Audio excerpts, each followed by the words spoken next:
Honorable Governor Goa, Sri P.S. Sridharan, Chief Minister of Goa, Sri Pramod Sawant, Chief of Defence Staff, Sri General Anil Chauhan, Admiral R. Kumar, Chief of Naval Staff, Vice Admiral A.V. Singh, Commanding-in-Chief, Western Naval Command, Vice Admiral Kiran Deshmukh, Vice Admiral Narayan Prasad, CMD, MDL, officers and crew of Mormugao, अन्य विशिष्ट अधिकारीगण, गणमान्य अतिथिगण, media के मेरे मित्रों, देवियों व सज्जनों, आज इंडियन नेवी द्वारा आयोजित स्टेट ऑफ द आर्ट वार्षिक INS मोरमुगांव की कमीशनिंग सेरेमनी में के अवसर पर हम सब यहां पर उपस्थित हैं। INS मोरमुगांव की कमीशनिंग भारत की वारशिप के डिजाइन और डेवलपमेंट में उत्कृष्टता का एक बहुत बड़ा प्रमाण है। मित्रों, देशवासियों को मैं यह जानकारी देते हुए मुझे प्रसन्नता हो रही है कि विशाखापत्तनम क्लास का यह मिसाइल डिस्ट्रॉयर भारत में निर्मित होने वाले सबसे शक्तिशाली वारशिप्स में से एक है और यह वारशिप अपनी क्षमताओं से इंडियन मैरीटाइम कैपेबिलिटीज में उल्लेखनीय बढ़ोतरी करेगा, ऐसा मेरा विश्वास है। इसके लिए मैं इंडियन नेवी, इसकी design team, Mazagon dock ship builders limited और इस वारशिप के निर्माण में शामिल अन्य ऑर्गेनाइजेशंस को अपनी ओर से हार्दिक बधाई देता हूं और शुभकामनाएं भी देता हूं। साथियों, INS मोरमुगांव की कमीशनिंग के लिए आज हम सभी जिस जगह एकत्रित हुए हैं, यह ऐतिहासिक प्रदेश छत्रपति शिवाजी, संभाजी और कान्होजी जैसे वीरों की पराक्रम का साक्षी रहा है। उनकी कर्मस्थली पर इस वारशिप की कमीशनिंग अपना और भी एक विशिष्ट महत्व रखती है। यह कमीशनिंग उन महानायकों के प्रति राष्ट्र की श्रद्धांजलि है और उनके सपनों को पूरा करने के प्रति हमारे संकल्प की यह अभिव्यक्ति भी है। मोरमुगांव का नाम हमें इस देश के शौर्य और साहस की याद दिलाने वाला नाम है। समृद्ध समुद्री विरासत से भरपूर गोवा की यह हिस्टोरिकल सिटी हमारे गौरवशाली इतिहास की दृष्टि से बहुत ही महत्वपूर्ण है। समय समय पर गोवा में अनेक साम्राज्य आए और गए, लेकिन इसके लंबे इतिहास में गोवा की यह पोर्ट सिटी लगातार पूरी आन बान और शान के साथ विद्यमान है। मोरमुगांव फोर्ट हो, मोरमुगांव पोर्ट हो, दोनों का ही नाम भारत के इतिहास में बहुत ही विशिष्टता के साथ दर्ज है। बताते हैं 17वीं सेंचुरी में वीर संभाजी के नेतृत्व में मराठा सेना ने ओल्ड गोवा में पुर्तगालियों पर आक्रमण किया और उनके विरुद्ध बड़े पैमाने पर अपनी वीरता का प्रदर्शन भी किया। हालांकि कुछ कारणों से उन्हें अपना अभियान बीच में रोककर वापस जाना पड़ा, पर मराठों के शौर्य प्रदर्शन ने पुर्तगालियों को अंदर से हिलाकर रख दिया। इस घटना ने पुर्तगाली वायसराय को मोरमुगांव में अपना नया केंद्र बनाने को मजबूर किया, पर कुछ वर्षों बाद 18वीं सेंचुरी में मराठों ने फिर अपना दम दिखाया और मोरमुगांव को अपने कब्जे में ले लिया। साथियों, एक पोर्ट के रूप में भी मोरमुगांव ने भारत के मैरीटाइम ट्रेड की ग्रोथ में अपना महत्वपूर्ण योगदान दिया है। आज भी यह देश सबसे पुराने और बड़े पोर्ट्स में से एक है। INS मोरमुगांव भी मैं समझता हूं अपनी खूबियों और सेवाओं के चलते अपना विशिष्ट स्थान रखेगी, ऐसा मेरा विश्वास है।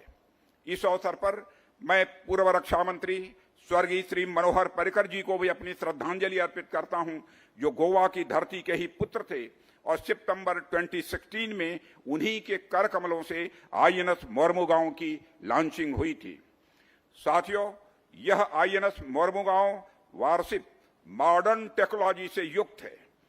Medium range surface to surface air missile, BrahMos surface to surface missiles, air anti submarine indigenous torpedo tube launchers, state of the art sensor package और वेपन्स के साथ यह वारशिप दुनिया की most technologically advanced missile carrier में से एक होगी। इनमें जो सिस्टम लगाए हैं वे वर्तमान के साथ साथ भविष्य की जरूरतों पर भी पूरी तरह से खरे उतरने वाले हैं। MDSL द्वारा तैयार यह वारशिप हमारी इंडिजिनस डिफेंस प्रोडक्शन कैपेबिलिटी का एक बड़ा उदाहरण प्रस्तुत करती है। आज जब भी MDSL द्वारा निर्मित INS मोरमुगांव की सफलतापूर्वक कमीशनिंग हो रही है, तो इसमें कोई संदेह नहीं रह जाता कि आने वाले समय में हम न केवल अपनी जरूरतों के लिए बल्कि दुनिया भर की जरूरतों के लिए भी शिप बिल्डिंग करेंगे, ऐसा मेरा विश्वास है। यानी हम न केवल मेक इन इंडिया बल्कि मेक फॉर द वर्ल्ड के लक्ष्य को हासिल करके रहेंगे। साथियों, शिप्स और बोट्स मानव की अदम्य आकांक्षा शक्ति के प्रतीक हैं। नेचुरल सिलेक्शन की थियरी के अनुसार मानव का विकास इस क्रम और परिस्थितियों में हुआ है कि वह जमीन पर रहने के लिए सर्वाधिक उपयुक्त है। प्रकृति ने मानव के लिए अनेक सीमाएं निर्धारित की, जिसके चलते मानव को न ही मछलियों की तरह जल के अंदर रहने का गुण प्राप्त हुआ, न ही पक्षियों की तरह आसमान में उड़ने का। बावजूद इसके मानव अपने पुरुषार्थ द्वारा प्राकृतिक सीमाओं का सामना करते हुए समुद्र की गहराई तक पहुंचा और आसमान की ऊंचाई तक भी पहुंचा। साथियों, जल पर यात्रा करना तो मानव के लिए एक तरह से असंभव सा लगने वाला कार्य है, पर मानव ने अपने विजडम, साइंस एंड टेक्नोलॉजी की नॉलेज और दक्षता यानी इंजेन्यूटी से इस असंभव से लगने वाले कार्य को भी संभव करके दिखाया है। किसी शिप या बोट को मैं मानव की कल्पना, उसकी महत्वाकांक्षा, उसकी मेहनत, लगन और परिश्रम की सफलता के रूप में इसे देखता हूं। इसी तरह INS मोरमुगांव को मैं हमारे इंजीनियर्स, टेक्नीशियंस, डिजाइनर्स और साइंटिस्ट की कल्पना, महत्वाकांक्षा, उनकी मेहनत, लगन और परिश्रम की सफलता के रूप में देखता हूं। यह इंडियन नेवी और MDSL समेत पूरे राष्ट्र के लिए गौरव का विषय है। साथियों, हमारा देश, भारत के 3 तरफ विद्यमान समुद्र हमारे लिए किसी वरदान से यह कम नहीं है। इसकी लोकेशन इसे स्ट्रेटेजिक ट्रेड और रिसोर्सेज की दृष्टि से अत्यंत महत्वपूर्ण बनाती है। प्राचीन काल से ही समुद्र ने हमारे देश को अनेक प्रकार से समृद्ध करने का कार्य किया है। समुद्र ने एक तरफ हमें नेचुरल रिसोर्सेज उपलब्ध कराकर हमें समृद्ध किया है, तो दूसरी ओर इसने हमें दुनिया भर से जोड़ने का भी काम किया है। पूर्व में ज्ञान, विज्ञान और व्यापार के क्षेत्र में अगर भारत का नाम पूरी दुनिया भर में विख्यात था, तो उसके पीछे समुद्र का एक बहुत बड़ा कारण था। सी रूट्स के माध्यम से अरब, सुदूर अफ्रीका और आज के इंडियन ओशन रीजन के कई देशों के साथ हमारे मजबूत व्यापारिक ही नहीं बल्कि सांस्कृतिक रिश्ते भी रहे हैं। इंडियन ओशन के अनेक देशों जैसे म्यांमार, थाईलैंड, मलेशिया, इंडोनेशिया आदि क्षेत्रों में आज भी भारतीय सभ्यता और संस्कृति की स्पष्ट छाप देखी जा सकती है। कहने का अर्थ, दुनिया के साथ भारत के संबंध और उसके प्रभाव के पीछे समुद्र की बड़ी महत्वपूर्ण भूमिका रही है। इसी के साथ मैं एक बात और आप लोगों से के समक्ष रखना चाहूंगा। साथियों, आप लोग जानते हैं कि हमारे शास्त्र और पुराण हमारी संस्कृति के अहम अंग हैं, पर कुछ लोग जिनकी पुराणों में आस्था नहीं है, वे पौराणिक कथाओं को महज कल्पना भर मानकर उसका अवमूल्यन करते रहते हैं। उनका मानना होता है कि पुराणों का सत्य घटनाओं से कोई संबंध नहीं होता है और पुराण आदि मनुष्य की अपनी बुद्धि की उपज हैं, ऐसी उनकी मान्यता है। पर मेरी इस विषय को लेकर एक अलग मान्यता है। मैं समझता हूं कि अगर कोई चीज कल्पना है भी, तो भी वह बिना किसी सत्यता के एग्जिस्ट नहीं कर सकता है। साथियों, मनुष्य जो भी प्रकृति में देखता है, आसपास देखता है, उसी को अपनी कल्पना से नया रूप दे सकता है। उससे अलग कुछ सोचने की क्षमता मनुष्य के बस की बात नहीं है। वह जो भी कल्पना करेगा उसमें सत्य कहीं न कहीं जरूर विद्यमान होगा और मनुष्य सत्य की नकल भर कर सकता है। उदाहरण के लिए, मानव ने प्रकृति में दूध देखा, मिल्क की मैं बात कर रहा हूं। मानव ने प्रकृति में दूध देखा और प्रकृति में ही नदी देखी, तो उसने दूध की नदी की कल्पना कर ली। मानव ने पेड़ों की छाल और पत्ते देखे और वस्त्र की कल्पना कर ली। कालांतर में उसे साकार भी किया गया। होब्स भी कुछ यही कहते हैं कि मनुष्य प्रकृति में जो भी देखता है उसकी छाप मनुष्य के मस्तिष्क पर अनिवार्य रूप से पड़ती ही है और आगे चलकर उसके विचारों और कल्पनाओं का हिस्सा भी बनती है। कहने का मतलब, अगर हमारे पुराण आदि कल्पना मात्र हैं भी तो भी उनके पीछे सत्यता है, इसलिए उनकी बड़ी अहमियत है और वे हमारे लिए बहुत ही महत्वपूर्ण हैं।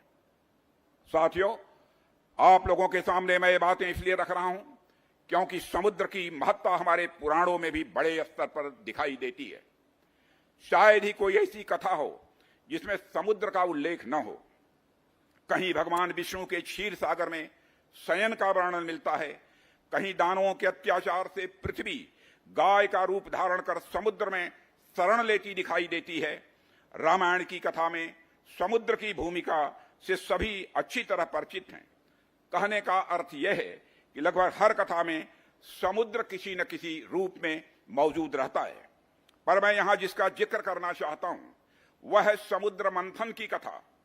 हमारे पुराणों में समुद्र मंथन की कथा मिलती है जिसमें 14 रत्न निकलते हैं। उनमें देवी लक्ष्मी एक प्रमुख रत्न के रूप में मान्य हैं। उन्हें भारतीय परंपरा में धन धान्य संपदा और समृद्धि की देवी माना गया है, इसलिए समुद्र संपदा और समृद्धि के जनक हुए।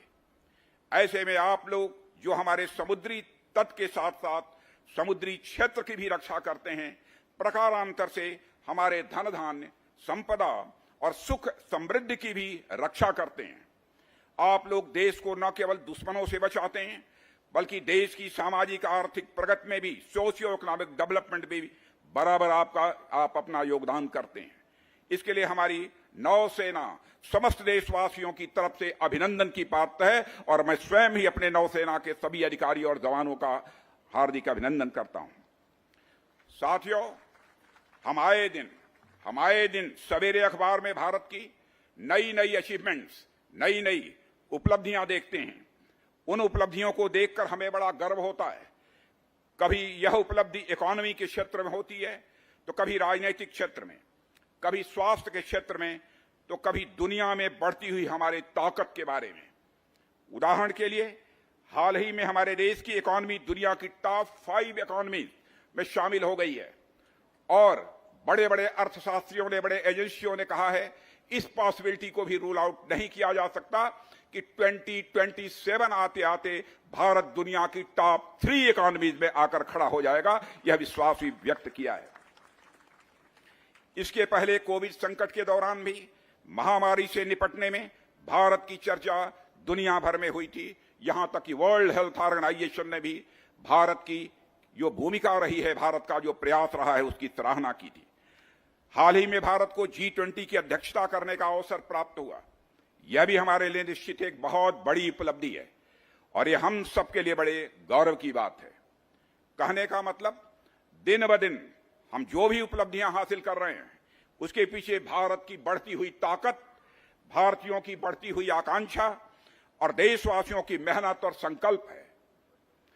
पर इसके पीछे जो सबसे प्रमुख चीज है और जिस पर आमतौर पर आम जन का ध्यान नहीं जाता है, वह हमारे देश की सीमाओं और तटों की मजबूत सुरक्षा। हमारे सेनाओं की तत्परता और मुस्तैदी के कारण हमारी सुरक्षा व्यवस्था खाने में नमक की भांति है। खाना जब अच्छा होता है तब हमारा ध्यान नमक पर नहीं जाता है, पर नमक कहीं कम हो गया तब जरूर हमारा ध्यान यदि किसी चीज पर जाता है तो वह नमक पर चला जाता है। हालांकि हमारी सेनाओं का शौर्य ऐसा है कि आज तक कभी देशवासियों को सुरक्षा पर ध्यान देने की जरूरत नहीं पड़ी है। आज हमारा देश लगातार जो नई नई अचीवमेंट्स हासिल कर रहा है उसके पीछे हमारी मजबूत सुरक्षा व्यवस्था एक अहम कारण है और उसे बढ़ाने के लिए हम पूरी तरह से तत्पर हैं। साथियों, इस तेजी से बदलती दुनिया में अपने आप को किसी भी परिस्थिति के लिए तैयार रखना हमारी यह सबसे बड़ी जरूरत है। इस बात पर मैंने हमेशा बल दिया है और आज भी यह बात कह रहा हूं। समय के साथ देशों के बीच आर्थिक, राजनीतिक और व्यापारिक संबंध लगातार बदल रहे हैं। पहले कोविड की, फिर मिडिल ईस्ट, अफगानिस्तान और अब यूक्रेन की स्थिति से हम सभी अच्छी तरह वाकिफ हैं। जाहिर है इनका प्रभाव डायरेक्ट या इनडायरेक्ट रूप से दुनिया के सभी देशों पर पड़ता है। आज हम ग्लोबलाइजेशन के युग से गुजर रहे हैं। व्यापार के क्षेत्र में प्रायः सभी राष्ट्रों की एक दूसरे के ऊपर निर्भरता यानी डिपेंडेंसी है। ऐसे में स्टेबिलिटी, इकोनॉमिक प्रोग्रेस और दुनिया के विकास के लिए rule based freedom of navigation, sea lanes की सिक्योरिटी इत्यादि यह पहले से कहीं अधिक महत्वपूर्ण हो गई हैं। खासकर भारत के लिए तो यह बात और भी महत्वपूर्ण हो जाती है। मित्रों, देवियों व सज्जनों, जैसा कि मैंने अभी कहा, आज हमारा देश दुनिया की फास्टेस्ट ग्रोइंग मेजर इकोनॉमीज में से एक है। तमाम चुनौतियों के बावजूद हमारा देश नित नए कीर्तिमान स्थापित कर रहा है। दुनिया के बड़े देशों के साथ हमारे बाइलेटरल ट्रेड पैक्ट साइन हो रहे हैं। इसी तरह अन्य क्षेत्रों में भी भारत की छवि लगातार बढ़ रही है। यह सभी वर्तमान और समृद्ध भविष्य के भारत की तस्वीर को हमारे सामने रखते हैं। हमारी बढ़ती इकोनॉमी का सीधा अर्थ है लगातार बढ़ता हुआ ट्रेड, जिसमें से अधिकांश सी रूट्स के माध्यम से ही होता है।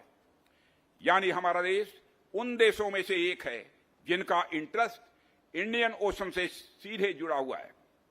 इस रीजन का एक महत्वपूर्ण देश होने के कारण इसकी सुरक्षा में हमारी नेवी की भूमिका और अधिक महत्वपूर्ण हो जाती है। मुझे खुशी है कि हमारी नेवी इस उत्तरदायित्व का निर्वहन भली भांति कर रही है। इसलिए मैं पुनः अपनी तरफ से इंडियन नेवी को हार्दिक बधाई देता हूं। और बहनों भाइयों, आज अंतर्राष्ट्रीय जगत में भारत की ताकत बढ़ी है।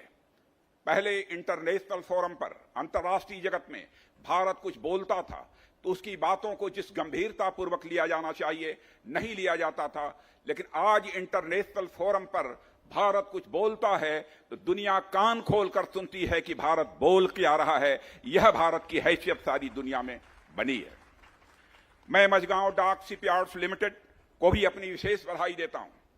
जहाजों से हमारा बड़ा पुराना नाता है। हम में से शायद ही कोई ऐसा हो जिसने बचपन में बारिश के पानी में कागज की कश्ती न चलाई हो।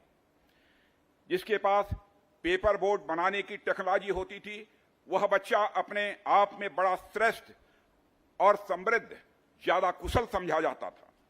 पर आज जब मैं मझगांव डाक शिप बिल्डर्स लिमिटेड को अत्यधिक टेक्नोलॉजी के साथ निरंतर नई नई शिप्स का निर्माण करते हुए देख रहा हूं, तो मुझे आपकी श्रेष्ठता, ज्ञान विज्ञान की समृद्धि पर निश्चित ही मुझे बेहद गर्व है।